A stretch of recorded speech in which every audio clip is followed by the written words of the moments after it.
मेरे सभी साथियों को मेरा नमस्कार, मेरा प्रणाम। मुझे बेहद खुशी है, इतनी सारी महिलाएं आज इस कार्यक्रम में आई हुई हैं। सब लोगों को मेरा सादर प्रणाम। एक बार जोर से सब लोग बोलेंगे, जय भीम, जय भीम। आज मैं समझता हूं कि इस देश नहीं, पूरी दुनिया के एक बहुत बड़े महापुरुष के महापरिनिर्वाण दिवस के अवसर पे हम लोग एकत्रित हुए हैं। हम पूरे दिल से उनको अपनी श्रद्धांजलि अर्पित करते हैं और उनसे हर कदम पे हमें गाइड करें, ऐसा उनसे हम आशीर्वाद मांगते हैं। मैं उन्हें महापुरुष क्यों कह रहा हूं? मैं उनके जीवन के कुछ किस्से आप लोगों को सुनाना चाहूंगा। ये किस्से मैं पहले कई बार दोहरा चुका हूं, लेकिन आज फिर दोहराऊंगा ताकि आप लोग भी आगे जाके सब लोगों को इसके बारे में बताएं और ज्यादा से ज्यादा लोगों को उनके जीवन से प्रेरणा मिले, ऐसी मेरी इच्छा है। हम सब जानते हैं कि बाबा साहब एक बहुत बहुत गरीब परिवार में पैदा हुए थे। बाबा साहब दलित परिवार में पैदा हुए थे।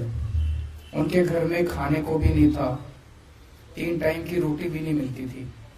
बहुत ज्यादा गरीब थे। छुआछूत इतनी ज्यादा थी उन दिनों में, इतनी ज्यादा थी कि स्कूल जाते थे, अपनी टाट अपने साथ लेके जाया करते थे। क्लास में उनको घुसने नहीं दिया जाता था, उनको बाहर बिठा दिया जाता था। तो आप सोच के देखो, इमेजिन करो कि अंदर क्लास चल रही है, टीचर अंदर क्लास में पढ़ा रहा है और बाहर एक बच्चा बैठा है जो अंदर टीचर पढ़ा रहा है उसको बाहर बैठ के सुन रहा है। इस तरह से उन्होंने अपनी प्रारंभिक शिक्षा पूरी की। उनको पानी भी उस घड़े से पानी नहीं पीने दिया जाता था जो घड़ा बाकी बच्चों के लिए होता था। इस तरह से करते करते उन्होंने अपनी प्रारंभिक शिक्षा पूरी की। उन्होंने स्कूल की शिक्षा पूरी की, कॉलेज की शिक्षा पूरी की। उसके बाद 1913 में वो अमेरिका में कोलंबिया यूनिवर्सिटी में पढ़ने चले गए।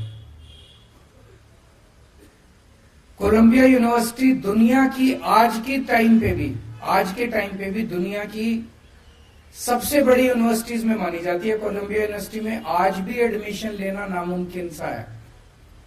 हमारे अपने बच्चे, आप सब लोग जितने यहाँ बैठे हैं, कई मंत्री बैठे हैं, कई एमएलए बैठे हैं, कई आम आदमी पार्टी के ऑफिस बेरर्स बैठे हैं, राज्यसभा मेंबर बैठे हैं।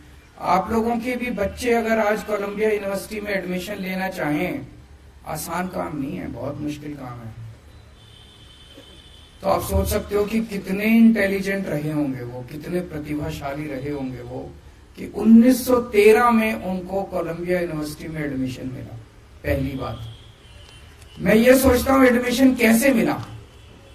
आज अगर आपको अमेरिका, फ्रांस, जापान, इटली किसी यूनिवर्सिटी में एडमिशन लेना हो, आप क्या करते हो? गूगल पे जाते हो, सर्च मारते हो, उसका फॉर्म डाउनलोड करते हो, फिर फॉर्म भरते हो, फॉर्म अप्लाई कर देते हो। उन दिनों में तो गूगल भी नहीं होता था, उन दिनों में तो कुछ भी नहीं था, इंटरनेट भी नहीं था। मैं ये सोच रहा था कि एक इतना गरीब बच्चा, एक पिछड़े गांव का रहने वाला बच्चा, उसको बताया किसने कि कोई कोलंबिया यूनिवर्सिटी भी होती है, कोई अमेरिका भी होता है देश, कोई कोलंबिया यूनिवर्सिटी भी होती है। उस कोलंबिया यूनिवर्सिटी में ऐसे फॉर्म मिलता है, यहां से फॉर्म मिलता है। किसने बताया होगा उनको? खैर, उनको कोलंबिया यूनिवर्सिटी में एडमिशन मिला, वहां से उन्होंने पीएचडी करी। पर वो पढ़ाई को इतना ज्यादा तवज्जो देते थे, इतना तवज्जो देते थे कि उनका एक पीएचडी से मन नहीं भरा। फिर उन्होंने दूसरी पीएचडी के लिए अप्लाई करा। कहां करा? लंदन स्कूल ऑफ इकोनॉमिक्स में। लंदन स्कूल ऑफ इकोनॉमिक्स में तो इम्पॉसिबल है एडमिशन लेना, इतना मुश्किल है एडमिशन लेना, आज की डेट में भी इतना मुश्किल है एडमिशन लेना। उनको लंदन स्कूल ऑफ इकोनॉमिक्स में एडमिशन मिला। वहां वो पढ़ने के लिए गए, बीच में उनके पैसे खत्म हो गए, वो थोड़े दिन के लिए वापस आए, थोड़े पैसे इकट्ठे किए, फिर दोबारा वो गए और दोबारा उन्होंने जाके अपनी डॉक्टरेट पूरी करी।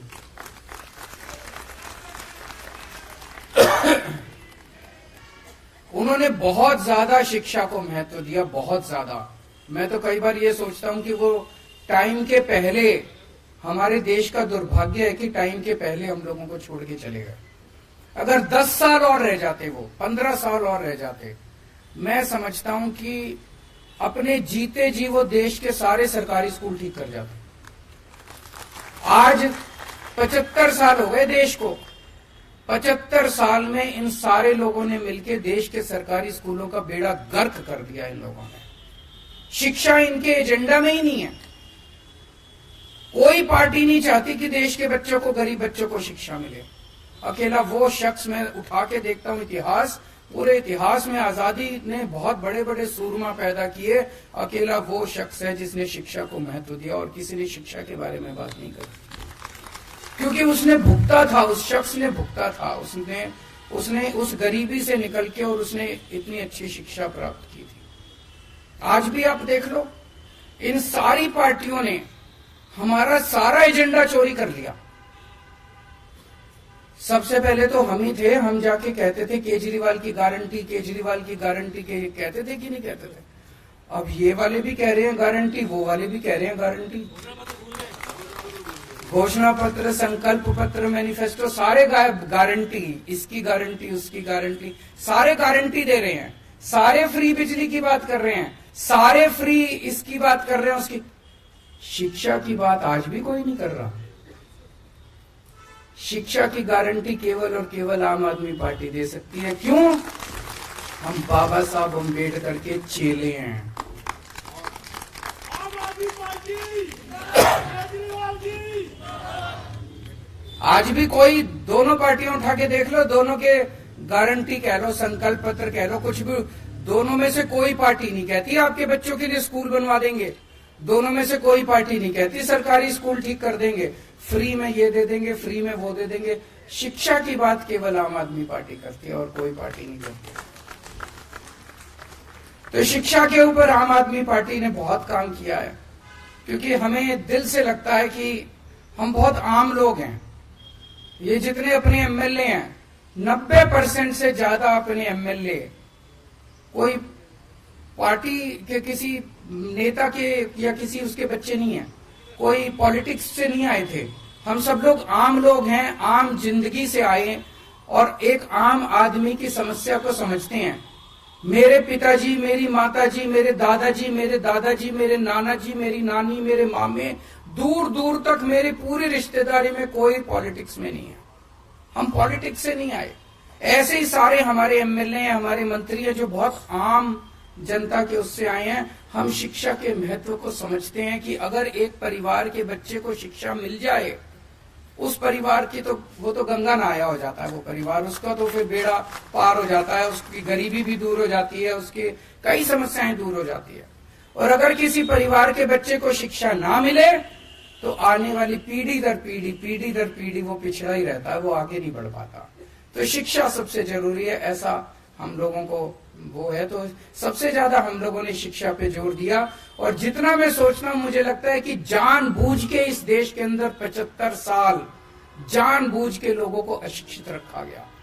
अगर 5 साल के अंदर, 7 साल के अंदर आम आदमी पार्टी की दिल्ली सरकार दिल्ली के 2 करोड़ लोगों के बच्चों को अच्छी शिक्षा दे सकती है, तो 75 साल में क्या हमारे देश के लोगों को, 140 करोड़ लोगों को अच्छी शिक्षा नहीं दी जा सकती थी?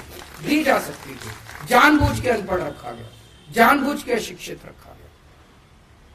2 मंत्र थे बाबा साहब की जिंदगी के, संघर्ष और सेवा, और हमारे ऊपर ये दोनों लागू होते हैं। जब अपनी 70 में से 67 सीट आई थी, तो मैंने सोचा था चलो अब संघर्ष पूरा हुआ, अब सेवा करेंगे। लेकिन इन्होंने जो तंग करा हम लोगों को, काम नहीं करने दिया, इतने अड़चन अड़ाई, इतने एक के बाद एक कानून लेके आ रहे हैं, ये भी पावर हमारी, ये भी पावर हमारी। केजरीवाल की कोई पावर नहीं है कि बिना पावर के भी हमने इतना काम कर दिया। तो तब मेरे को अब लगने लगा कि आम आदमी पार्टी तो पैदा ही संघर्ष के लिए हुई है। जो जो आम आदमी पार्टी में आए वो ये सोच ले भाई ये कांटों का ताज है।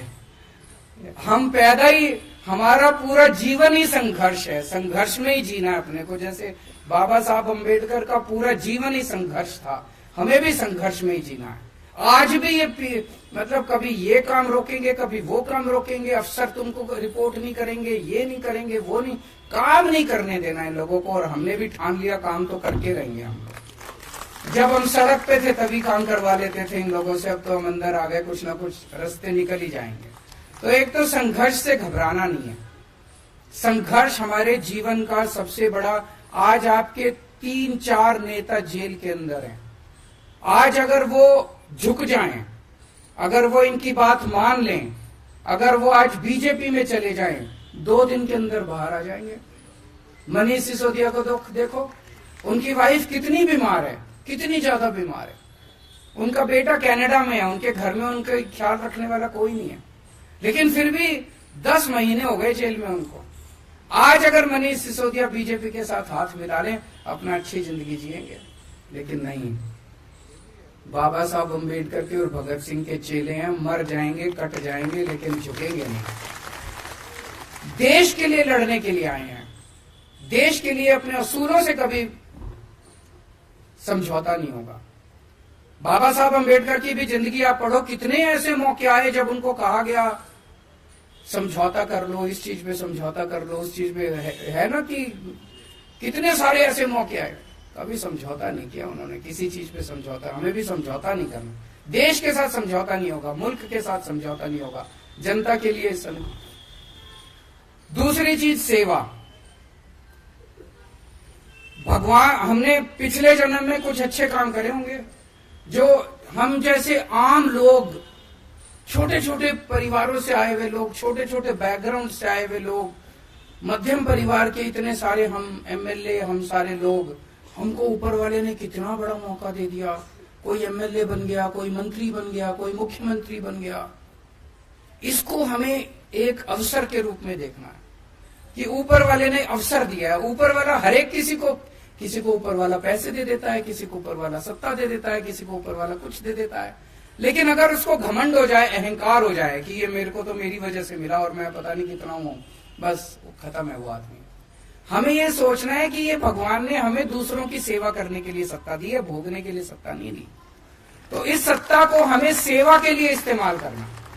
जितनी भी बहुत अड़चने हैं, मेरे पास कई एमएलए आते हैं, जी ये काम नहीं हो रहा, वो काम नहीं हो रहा, बहुत अड़चने आएंगी, सारे कोशिश करेंगे आपसे। आज ये आपके काम में अड़चन क्यों डाल रहे हैं? आज अगर आप सक्सेसफुल नहीं होते, सफल नहीं होते, कोई अड़चन ही नहीं आती।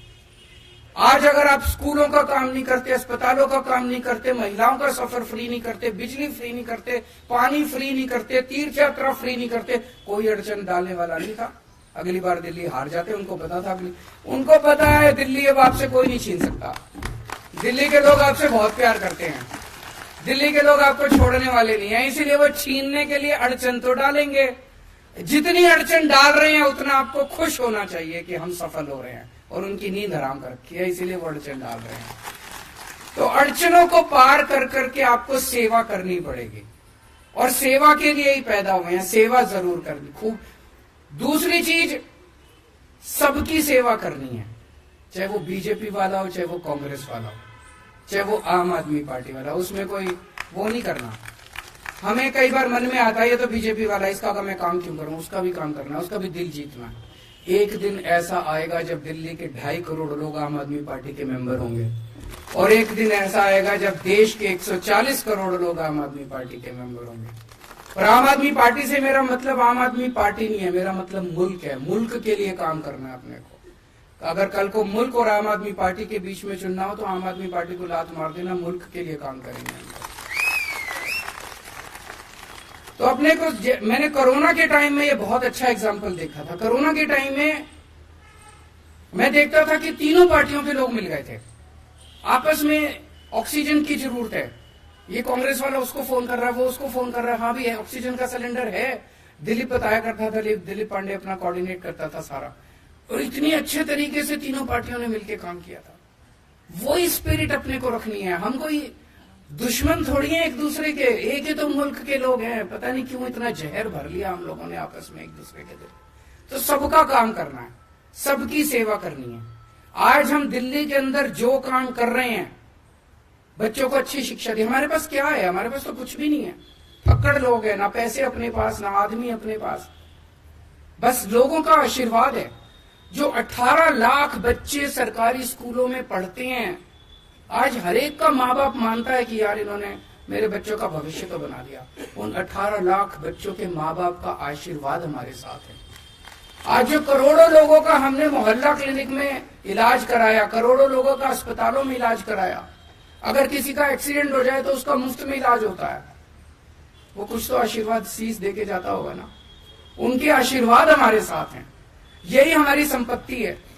तो सेवा करनी है, संघर्ष करते रहना पड़ेगा, पूरी जिंदगी संघर्ष करना पड़ेगा। हताश मत होना, डरना मत। और आज बाबा साहब अंबेडकर के महापरिनिर्वाण दिवस के अवसर पे ये अपने अपने मन में कसम खा के जाओ कि उसी रास्ते पर पूरा जीवन उनका संघर्ष ही तो था, आखिरी दम तक संघर्ष कर रहे थे वो। कितने किस्म किस्म के संघर्ष किए उन्होंने, राजनीतिक लेवल पे, सामाजिक लेवल पे, हर स्तर पे उन्होंने संघर्ष किया। जीवन ही संघर्ष है। जिस दिन जीवन में हमने समझौते कर लिए और हम कमजोर पड़ गए, उस दिन जिंदगी खत्म है तुम्हारी। आज एमएलए हो, कल एमएलए भी नहीं बचोगे। यही तो, समझौता नहीं करना, आगे बढ़ना है, मजबूती के साथ आगे बढ़ना है और संघर्ष में ही खुशी ढूंढनी है। उसी में खुशी आने लगेगी जिस दिन संघर्ष को अपने जीवन का हिस्सा बना लेंगे। बहुत बहुत शुक्रिया।